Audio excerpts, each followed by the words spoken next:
Up next on Campus Conversations, we'll discuss being LGBT at college and how Montgomery College is reaching out to support students.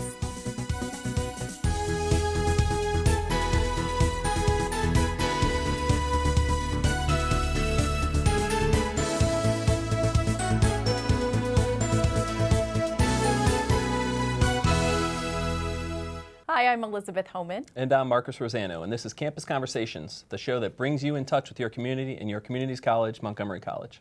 Across the country, lesbian, gay, bisexual, and transgendered students have felt the effects of discrimination, violence, and inequality. Today, we're talking about being LGBT on campus and how Montgomery College is working to foster an inclusive, safe environment. With us now are Jason Rivera, a Montgomery College staff member, and Michelene Coulbary, a student at Montgomery College. Thanks so much for joining us. Thanks for being here. Happy to be here. I want to start with you, Jason. How have you used your own experiences coming out in college to help students who are struggling while they're still at college, at Montgomery College? Well, fortunate for me, I'm in a role at the college that allows me to interact with students on a regular basis. I'm on the front lines as an academic support center. And so I get to interact with students around many different types of issues, not just academic issues. And so in my conversations with them, I'm able to provide them with support, with guidance, with direction, and just a friendly ear. And oftentimes what I find is students who are struggling or curious or have questions don't necessarily know how to ask for the support. And so just letting them know that I'm open, I'm out, I'm here, lets them know that there's a space that they can come and find that level of support they need and just talk or get direction on where they might be able to find other resources and things like that. For you, when you were in college, did you have that? What was your experience like coming out in college? So my experience was really different. I didn't have that when I first came out. And in fact, I was targeted and really became afraid in many respects. But as a student leader, I took it upon myself to really demand that the institution that I attended responded differently. And so those levels of support eventually were put into place. And so it really did make a difference in terms of other students after me who came out. But when I came out, that level of support wasn't there, and it was very difficult. I was going to say, it probably for you, it was finding that inner strength within you to stand up and say and demand something needs to change, something needs to be done. Yeah, and so for me, I've always been of the mindset that if you're going to complain about something, you have to be willing to do something about it. And so I didn't want to just complain about this. It wasn't a choice for me to come out. It was what I needed to do so that I could live and feel safe and comfortable. And so in coming out and being at a small institution, it was important for me to be in an environment where I felt supported, but I also felt like I could be myself. I couldn't continue dating girls and pretending that I wasn't who I was and still be successful. And I knew that. And so it wasn't an option. And demanding that I get that level of support from the institution wasn't an option. If I was a student there, I knew that they had a responsibility to support me in the ways that I needed to be supported to be successful. Michelene, tell us a little bit about your story. We were talking earlier and said you came out when you were 12 years old. Talk a little bit about maybe your high school experience, because you're still only 18 years old, but you're a student here at Montgomery College. Talk about your high school experience, maybe some of the negatives or some of the positives, and then transferring up into Montgomery College, some of the contrasts between how you're treated and sort of some of the perceptions of the LGBT community at the next level, the college level. Well, high school, it got a whole lot easier in high school because we had this organization at my school. It was called SMILE.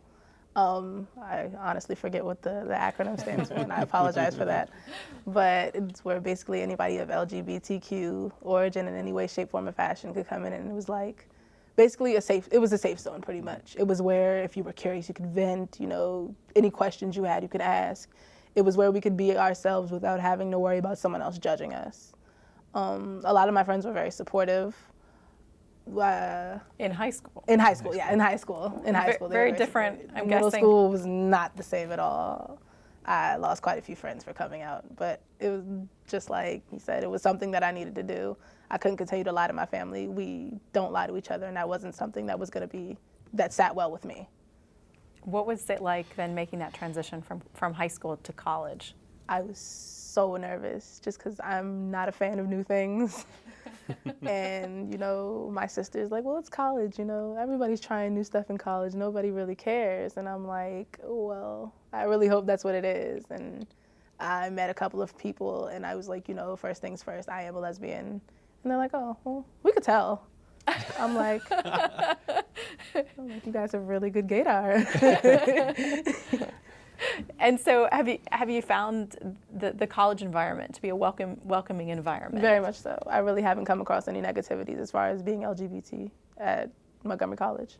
What have you seen as maybe needing work, or what students who maybe aren't as self-assured as you, what kind of help and structure have they needed? I have one friend who is struggling coming out and doesn't know exactly what it is that she wants to tell her family, or if she's even comfortable coming out at this moment in time. And I'm like, you know, it's a process. You don't necessarily just shout it from the top of the school building. It's, you work towards, well, no, you still shouldn't shout it at the top of the school building.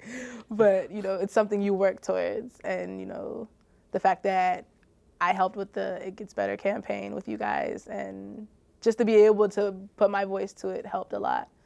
And for her to be like, well, Michelene, you came out and you were 12 and, you know, it's a completely different thing. I'm like, well, not my entire family wasn't happy about it, so you still have to work towards it. Jason, at Montgomery College, we always pride ourselves on being the most diverse college campus, you know, in the country, 172 different countries represented.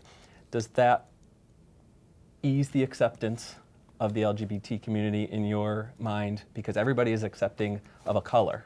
And how do you think that that sort of works its way into the accepting of this different community? I think it actually... Question for both of you, sorry. No, that's fine. I think it actually complicates things. Does it really? And I think it complicates things because we are so diverse and there are so many different perspectives within diverse cultures around the LGBT community, so that it creates some challenges. On an institutional level, I have never felt unsafe. I have never felt unsupported. And I've never felt forced to be out, although I do believe that it's important for me to be out at work as well. But it's never been something that I felt the institution would have an issue with. And I think a lot of that has to do with the work that's being done now. But the work that's being done now took several years to come to fruition, right? And so I think that has certainly helped to create a more welcoming environment, but I think we still have a long way to go. I think there's still a lot of work to be done around same-sex benefits and privileges, and not only institutionally, but, you know, nationally. And so, what about you? Final thoughts, Michelene? I'm actually shocked at the amount of support that I'm getting. I didn't realize, you know, I guess me coming out earlier, it wasn't as big of a struggle as I know a lot of kids are going through, especially in like end of middle school, high school, college. That's where it becomes a hard struggle. And just to have gotten the amount of support that I've gotten at Montgomery College, I couldn't be happier. And I'm excited to continue working with everybody. Thank you both. We have to take a quick break, but when we come back, we'll look at how members of the Montgomery College community are being proactive in raising awareness for LGBT issues. the challenges that I experienced as an adolescent and even as a young adult pale in comparison to the value that being honest and open about my identity has had in my life.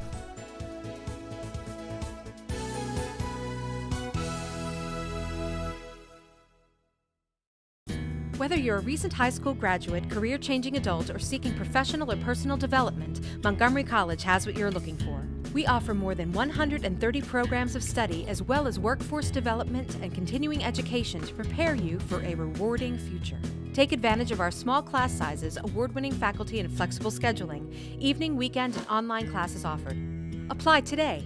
Montgomery College, endless possibilities. 240-567-5000. Welcome to my block party. Glad you can make it. The only triple doubles you get come with fries. I can do this all day. Your moves are just gay. Using gay to mean dumb or stupid, not cool. Not cool. Not in my house, not anywhere. It's not creative, it's offensive to gay people. And you're better than that.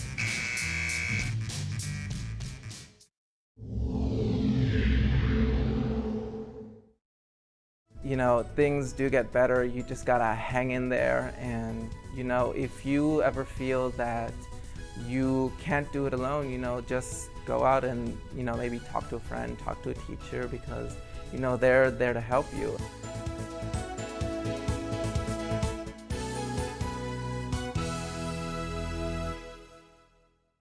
With us now are some of the members of an increasingly proactive group of faculty and staff at Montgomery College. Montgomery College faculty members Dr. Rita Kranidis, Dr. Deborah Stearns, and Dr. Loraine Hutchins are all taking part in the college's efforts to support its LGBT students, promote greater awareness, and foster an inclusive and diverse college community. So thank you all for being here with us on Campus Conversations. Professor Stearns, let's start with you. You're a psychology professor. Talk about some of the challenges, some of the emotional, stressful issues that you're seeing college students at Montgomery College and nationwide dealing with coming out in college, whether it be introducing themselves to a new LGBT community. And it's almost like college is supposed to be accepting, college is supposed to be so liberal and accepting of everybody, but that may not be the case. Right, so students are dealing with issues of identity a lot through adolescence into college. And so sexual and gender identity is obviously part of that.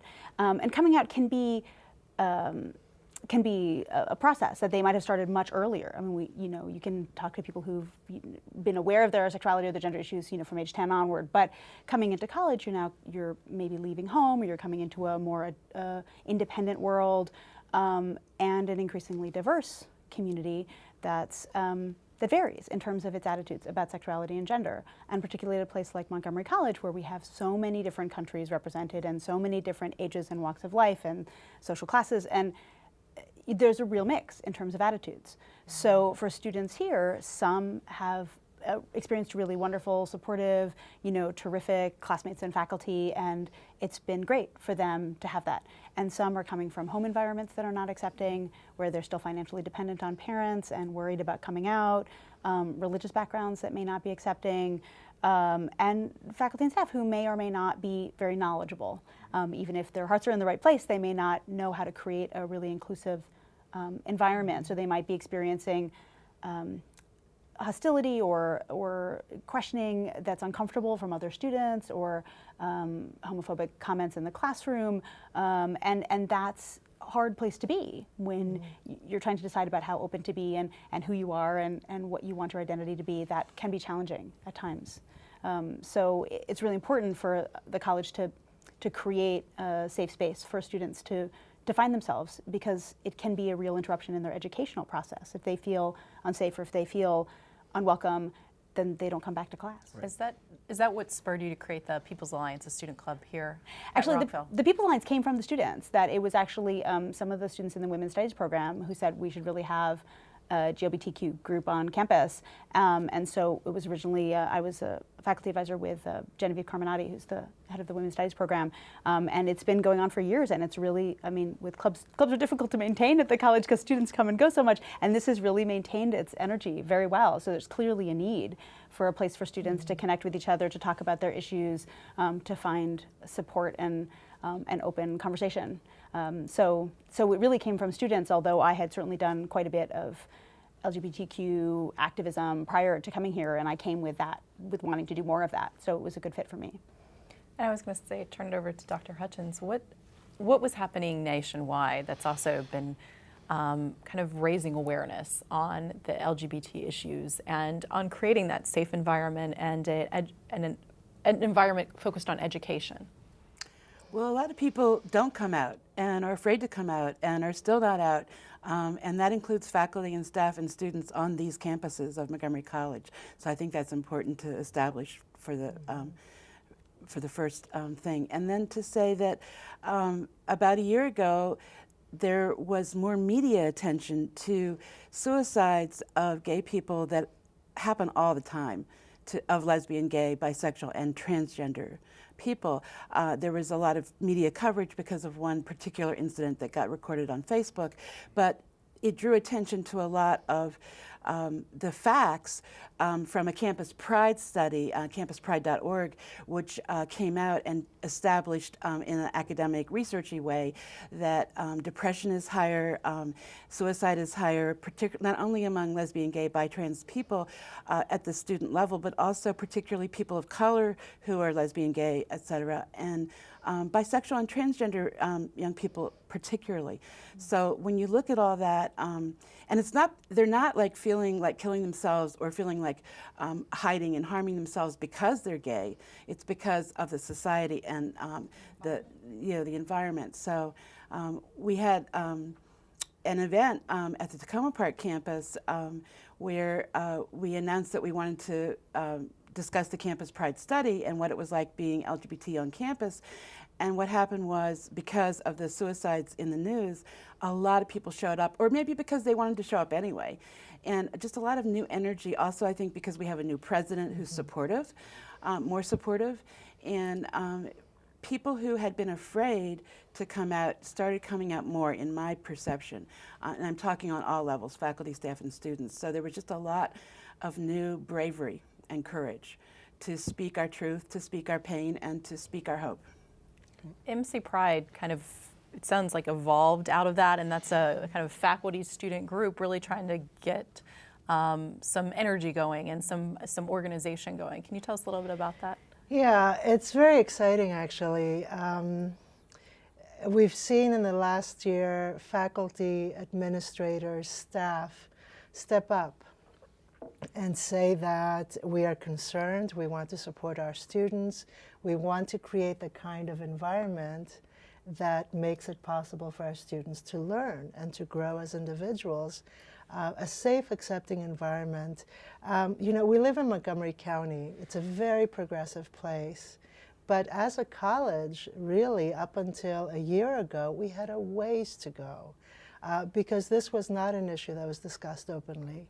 And I don't know why that is. You know, I know that everyone is supportive and people have issues with it too, and that's how it goes. But a huge chunk of the membership of MC Pride right now is not just faculty and staff who are LGBT, but we are MC Pride and allies. A huge chunk of our list of members are people who have relatives or friends or children who are gay, and I use gay very, very broadly, okay? They are people who have had experiences, personal experiences with friends. I know one colleague had a young friend, you know, in I don't know, junior high or something, who killed himself. And she carries this around, and this is her motivation for being active now and for trying to see to it that this doesn't happen anymore. So we're a very diverse group. We are faculty, staff, and administrators. And we're working very hard to see to it that this is an open topic, that this is an open issue. And again, having Dr. Pollard as our president, I think, has moved things forward very nicely because people are more willing to put effort and resources into programs. I mean, you know, it's just a good moment, I think. But what's happening is people are stepping up. People are saying, what can I do? How can I be supportive? It's really exciting. It's an exciting time. How have you seen the student reaction to MC Pride and Allies, knowing that from the top down, you know, from the administrators to the student it's their first day on campus? Have you seen any reactions? Have you seen a thank you? I can't believe that you guys actually have this on campus. Any anecdotes that you can take from students? Well, you know, honestly, most of the students who at least are coming to the People's Alliance, probably who are more comfortable and who are more open, are coming with the expectation that, of course, there will be a student group. And I don't understand why there weren't more. Where is your webpage? Right. And, you know, so I think really our students are coming with this expectation that there will be support and there will be openness, and they're pushing it, you know, more forward because they don't see it enough. So I think that we may be lagging a little behind the next generation of young people who are coming in with greater expectations. But I think we're moving into it, you know, and I applaud them for coming in with that expectation because that's what it should be. I mean, you need that energy. Yeah, absolutely. But I think it's a little bit different for some students, like on different campuses perhaps. I work a lot with new immigrants from Africa, for example, and they don't come from supportive environments. They don't expect acceptance. Yeah. And you know, and they don't come out very often. I mean, they really suffer in silence. I think that's a really good way to describe their experience. And I'm sure they're you know, delighted that we're doing these things, but it's hard to get that feedback. It's hard, you know. The information also is not out there enough. When you asked, I was thinking, a lot of people don't know this yet. Right. That's why it's good that you're doing this show. Right, yeah. And I'm sure there's a challenge too. It's okay if you've got this challenging home environment and you're coming to this welcoming college or educational environment, it's how do you balance the two and what do you do? And it's quite a shift for people. It's a big shift. And I will say it's mixed because those same students who are coming from the cultures that are not that welcoming, those are in those classes, and so they're experiencing really mixed environments, some that are very open and supportive and some that at least seem maybe a little more hostile, and you know, that may be both on campus or home and work and campus, and so they're trying to navigate and figure out, okay, so how can I be successful and how can I be myself and navigate these different expectations. And I want to jump in and just say about the piece about allies too, is that all of these issues affect people who are not LGBT. That homophobia is a way that we keep people in traditional gender roles. You know, so people who are not self-identified as GLBT may still experience harassment and hostility and fear and constraint that can be very aversive and very problematic. So I think that part of the reason people become allies is because of personal relationships with LGBT individuals, and part of it is for a genuine sense that this is a movement that needs to happen for our freedom, that this is about everybody's freedom for relationships and expression and sexuality and gender issues. So I think it's both. It's a movement that's for a group of people who are self-identified, and then it's all for all of us. Well, what does that mean to have allies in LGBT, that it's not just my issue or your issue, it's our issue. Yeah. That's right. You're on my side. I don't feel as scared. That's what it means for me. Yeah. As an out bisexual person who's been out for 30 years and still feels scared. So, and who speaks about it. So if I've spoken all over the country and on TV about it and I still feel scared about it, I can imagine how my students who were 2 years ago in a tiny town in a little village somewhere, you know, in another country feel. But they do have, and you guys can talk about this a little more, safe zones. What are safe zones, establishing safe zones here at each campus? Anyone want to jump in on safe zones? So the idea of the Safe Zone program, and lots of colleges have this, and we've just begun ours at Montgomery College is really brand new, is that faculty and staff would get trained in issues around LGBTQ information and how to handle the issues that might come up, and to become more comfortable and to become more informed allies, right? Not that they're all going to be experts on it, not that everybody becomes, you know, nearly as knowledgeable as Dr. Hutchins, but you know, but that they become better allies and more informed allies, and then they display a safe zone sticker or poster to let students know when you're coming in, this is a place that you can be yourself, you can be open. It's creating a visible climate of acceptance, because you know, it's one thing in a psychology class, okay, I can talk about this, it's part of my topic area. If you're in chemistry as a faculty member and you're really supportive, I mean, where are you talking about that to make it clear? You know, so this is a way to make it visible that we as the college are open and accepting, and this is a place you can use whatever pronoun you're going to use, and that's going to be okay with me. So for students who are experiencing some challenge, they don't just have to go to that one counselor they know is out, or maybe they don't know anybody who's out. It multiplies. Yeah, they can go to a place that, oh, this is a place that's safe. And it creates a climate where then everybody, the expectation is. Just like when we have anti-racist posters up, which we should have, and we do, that creates a climate that this is what our community is about. And so it creates a culture of acceptance and awareness. And I'm sure it moves beyond LGBT. So when you create this culture and you create this safe zone, it's saying this is a safe place to be no matter what. Right. It does sort of say we embrace diversity of any kind. I mean, the understanding, I think, is there. I very much admire faculty or staff. My chair in my department has done the training and has a sticker on his door. Our administrative aide has it on her desk. And I admire that they're not just saying I'm accepting, but I'm going to go out of my way to be there for you. Which is a really beautiful sentiment. You know, it's what our students need. And it's what we need from each other also as colleagues.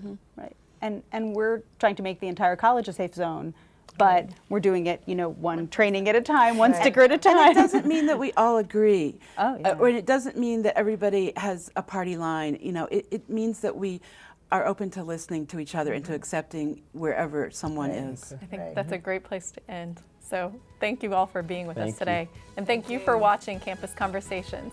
It's the show that brings you in touch with your community and your community's college, Montgomery College. I'm Elizabeth Homan. And I'm Marcus Rosano. We'll leave you now with some final thoughts from the Montgomery College community. It's okay not to know, to be questioning, to not have a sense of what this means or implies, or if it's going to change your relationships with everyone in your life. It's a journey. It's not an end point. It's a starting point, and it's a journey. There's always someone out there that's willing to listen to you. If you find that one, guarantee you're going to find another. We have a huge support network here. Come and find somebody, and we will help you. Hang in there. Reach out. Believe in yourself. Listen to your inner truth, and trust that you do know that how you love is all right. Well, I am what I am. I am who I am. And if you can't accept that, then I guess you're going to have to keep walking.